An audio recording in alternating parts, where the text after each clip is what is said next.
Hey there, everybody. It's Tuesday. Tuesday. It's Tuesday evening, and it's uh, high time that we had another Cinderella Diaries. Um, I'm sure you can see. No, this is not a green screen behind me. I'm actually at the office today, my external office, and that, my ladies, is a gorgeous sunset. That the camera in no way does justice, but this I get to enjoy it in real life as we get set for another Cinderella Diaries episode because there is so much that I want to share. Um,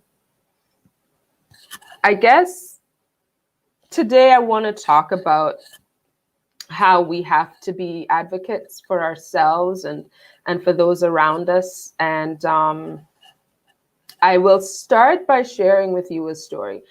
So, first of all, let me just remind you that Cinderella Stories is all about sharing the stories and experiences of women who have made the decision to step out of their fairy tales and made the choice to live the life of their dreams.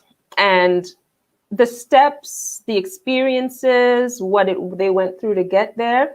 It is my honor to share those stories. Some of them are my own personal stories, and some of them are stories of women that I have met who have granted me permission to share those with you. But I'm so thankful that you can join me every week at this time as I share these stories with you. The intention is that you are empowered, you're inspired, and you can be equipped to step out and create your own life of your dreams. Today, I'm talking about being your own advocate, and I want to share with you a story. So, most of you know I'm an immigrant to St. Lucia. I am a settler in this time when the issues of our Indigenous Canadians, our Indigenous people, is so front and center in the limelight.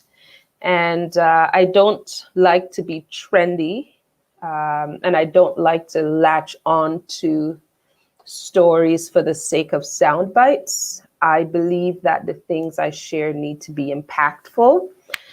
However, when I was deciding what to talk about, I thought this is a good place to bring it because the stories of the stories that we have heard recently, and for those of us who are people who look into where we came from and what it takes to get here, the stories that we have heard are stories of people on an individual basis and on a community level who have chosen to be advocates for themselves.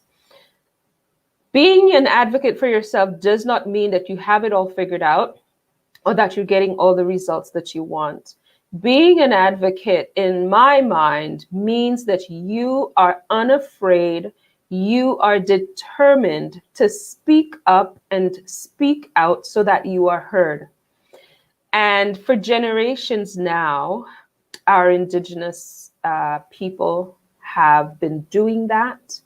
Unfortunately, what they have been seeking has not yet come to fruition, but that does not stop them. And I want to acknowledge that the gifts that I experience today as a Canadian were built on the legacy, the ingenuity, the ancestry that is our Indigenous people. And I want to acknowledge that. But also, I want to say this to every woman, every possible Cinderella. Maybe you're an undercover Cinderella. Maybe your story is one where you're still stuck with that fairy godmother over your head. I want everyone listening to know this. When you advocate for yourself, you have no choice but to also advocate for others who are in similar situations as yourself. And as an advocate, we're going to stand in solidarity. We're going to stand together. I want to share with you an experience I had. My husband and I, we were probably in Canada for maybe 2 years at the time, maybe 3 years. One thing I'll share for those of you who may not be first generation Canadians and have that firsthand immigrant experience, one thing I want to share is that when you first come to Canada, outside of the job situations and Canadian experience conversations, most immigrants come to Canada cash rich because there's a requirement that you have a certain amount of liquidity to come into the country. So that was pretty much my husband and I. That was our situation. We had cash. We didn't yet have access to credit. A lot of the programs that are out now for immigrants, they were not available back then. And that was 20 years ago. Oh, my goodness. But what we did know is that we were working and we had a stash of cash. We made the mistake of keeping that stash of cash in a bank account, and unbeknownst to us, learning things and having experiences, someone, I still don't know who it is to this day, but someone had copied our debit card. Someone had made skimmed the information of our card. And in the space of one evening, or probably a few hours in one day, that person went and cleared our account out.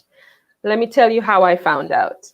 I went to do groceries. At the time, it's just my husband and I, so it's not any huge grocery bill. I can tell you that the bill was a little over $20. And I swiped my debit card to pay for my groceries. And the response from the machine was, they can't process it, insufficient funds.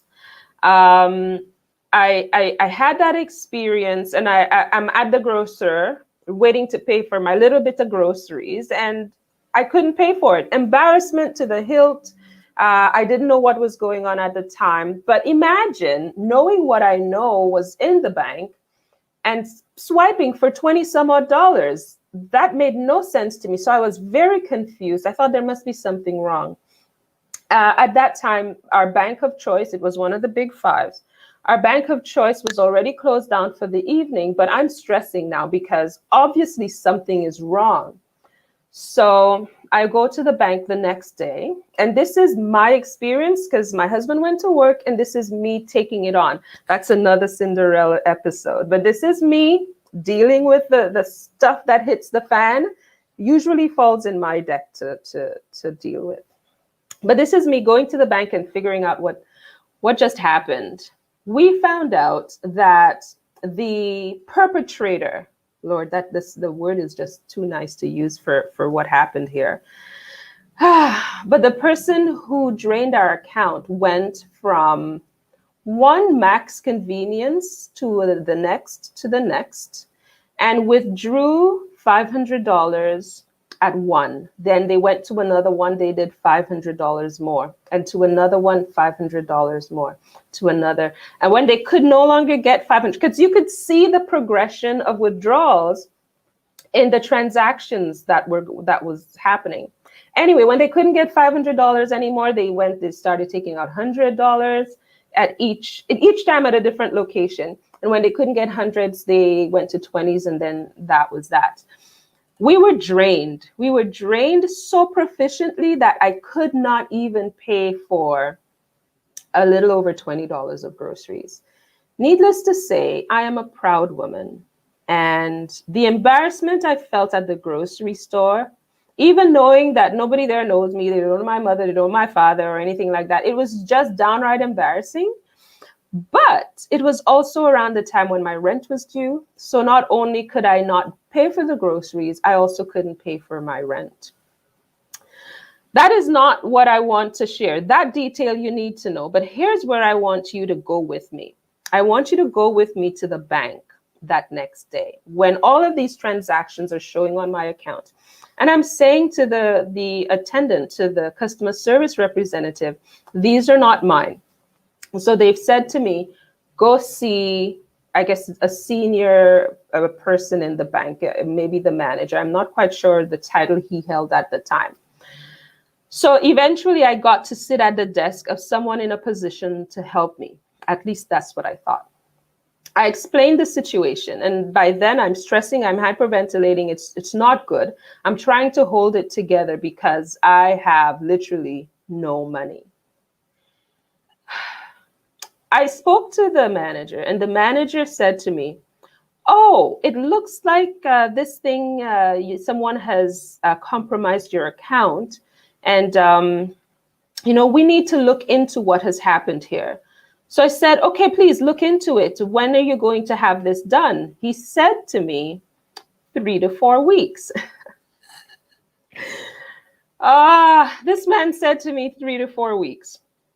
And I remembered sitting there and breaking down. I cried because there's no way I was able to meet my financial obligations in that space and time. And I had no family here. You have to know, it was just my husband and I. So there was nobody to, back in the island, someone would bring you a little sugar, bring you a little bit of salt, some flour or something. No, we didn't have that at this point. My sister had gone back to the US, and it was just my husband and I. So I cried. I sat there and I cried. And when he saw that I was distraught, the manager says, oh, whatever, don't worry about it. Just put it on your credit card, just put it on your credit card, a Visa or whatever. And I said, I don't have any. And he had no compassion at all. He said, well, we'll just wait the 3 to 4 weeks. I remember leaving the bank. I went home, which was not that far away. And I called my sister, who at the time was living in New York. And I related the story to her. And while I was hiccuping and trying to, catch my breath to jump into the next bout of tears, she gave me a transnational and international transborder smack behind the head. And she said to me, girl, you go back over there and you tell these people to give you your money.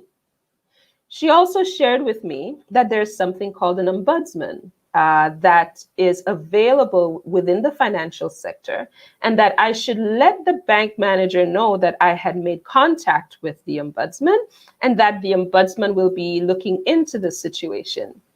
I proceeded to find that number and make the call. And then, now that I was smacked straight, I marched back up to the bank that will remain nameless. And I said exactly what my sister told me. She coached me. She got me through. She set me up. And I marched back over to the bank. And I said, I will not. Literally, it was almost as if it was a different person sitting in the chair. I went back to see the same person who had attended to me before. And I said to him, I have spoken to the ombudsman. And there is absolutely no reason for this investigation to take 3 to 4 weeks. Why does it have to take 3 to 4 weeks? Not just because I have bills to pay, but because it is obvious that a compromise was done. Why does it need to take that time?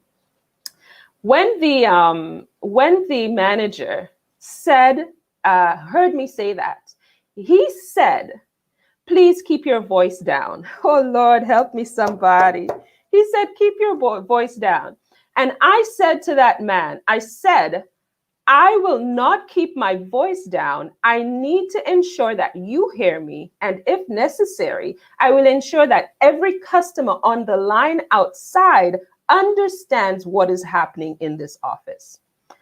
Long story short, every penny that was taken from us was returned in 2 days. 2 days. Do you hear that? 2 days.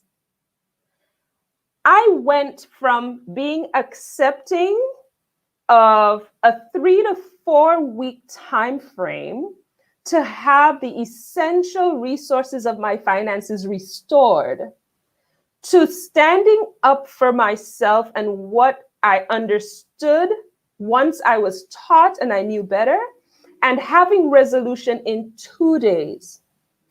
Here's why I'm sharing this. My gut reaction to that moment was to boo-hoo and woe is me. And I think, to be honest, it was a necessary part of my process. I had to feel the feels and I had to go through and release the stress.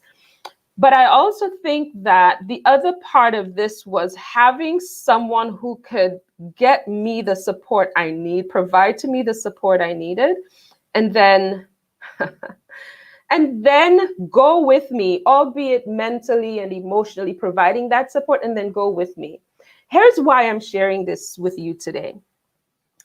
Until we advocate for ourselves as women, or whatever position it is in which you are being disregarded, until we advocate for ourselves, we are always going to be given whatever someone else thinks is our due or is okay.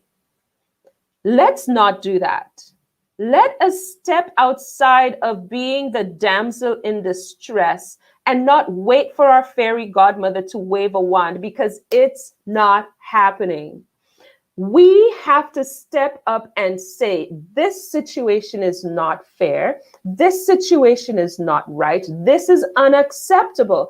And I'm going to fast forward to a phone call I had a few months ago with a mortgage agent and their partner. My husband and I set up another corporation to do our real estate investing, and we want access to opportunities. And I remember having this conversation a few months ago and thinking, literally before I got on the call, I primed myself because I said, there is no way that no is going to be an acceptable answer. And I remember the conversation going much different. Everything was positive. We had avenues, we had options and all of that. And I remember sharing with the mortgage agent and the partner and saying, I came on this call fully prepared to say to you that no is not an acceptable response. Thankfully, it didn't come to that. But what a difference that perspective, that experience from 20 years ago made in how I look at finances now. Nobody is going to wave a magic wand and make your financial challenge disappear. You must advocate for yourself. If you're not getting the level of service you require or deserve, you must advocate for yourself.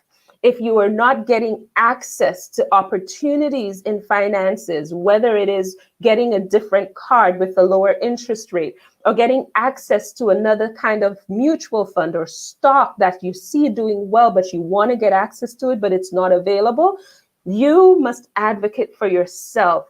Whatever the financial trajectory is, whatever that goal is, whatever it is that you are aiming for as a woman in finances, you must advocate for yourself. Here's a good one. If you're looking to buy a car, because I hear so many women complain about their experience with buying a car and how they are spoken down to, how everything now costs so much more if you have to go in for a repair or anything like that.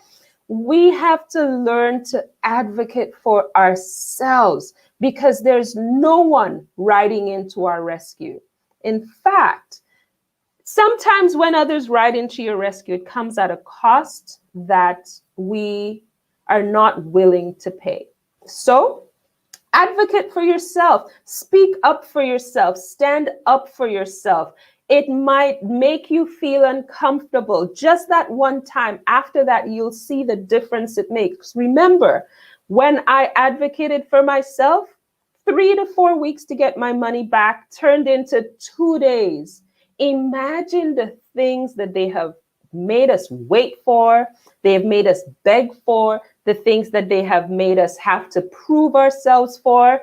There are other ways, and there are levels of service that we deserve. What does that have to do with our Indigenous people?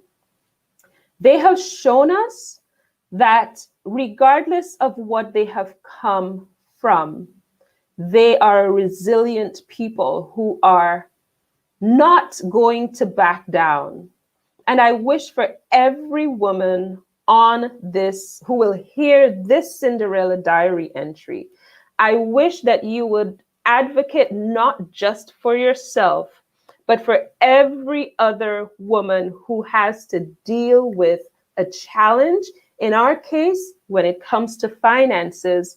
But if we're truly advocates for one another, we have to stand up and say that these things that we see happening or hearing about are unacceptable.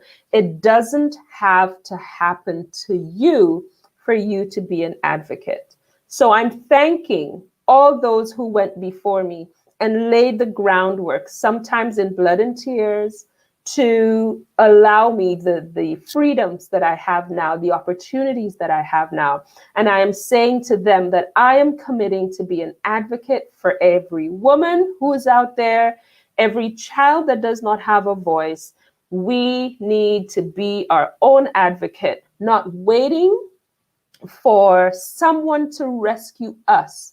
But we need to get our own gallant team, our own army up and ready so we can be the ones to rescue, to create change, and to be the change that we want to see. So advocate for yourself and for every other woman, child, anyone else who needs that voice. If you have it, let's use it.